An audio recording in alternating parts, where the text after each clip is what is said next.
కేంద్ర ఆర్థిక మంత్రి నిర్మలా సీతారామన్ నేడు వరుసగా 7వ సారి 2024 కేంద్ర బడ్జెట్ను పార్లమెంట్లో ప్రవేశపెట్టారు. ఈ సందర్భంగా ఆమె మాట్లాడుతూ భవిష్యత్ బడ్జెట్లను ఇది మార్గనిర్దేశం చేస్తోందని చెప్పారు. ఈ సందర్భంగా మోదీ 3.0 ప్రభుత్వ 9 ప్రాధాన్యాలను ఆమె హైలైట్ చేశారు.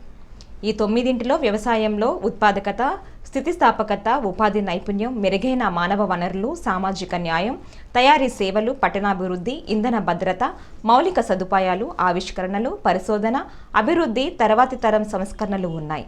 భవిష్యత్ బడ్జెట్లకు కూడా ఈ బడ్జెట్లోని ప్రాధాన్యాలపై ఆధారపడి ఉంటాయని నిర్మలా తెలిపారు.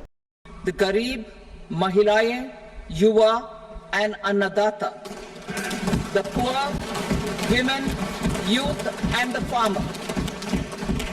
For Annadata, we announced higher minimum support prices a month ago for all major crops, delivering on the promise of at least a 50% margin over costs. Pradhan Mantri Garib Kalyan Anna Yojana was extended for 5 years, benefiting more than 80 crore people.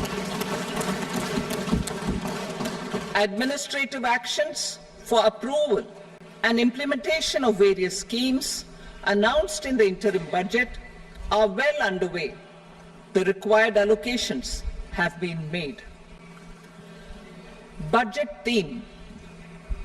Turning attention to the full year and beyond in this budget, we particularly focus on employment, skilling, MSMEs and the middle class. I am happy to announce the Prime Minister's package of 5 schemes and initiatives to facilitate employment, skilling and other opportunities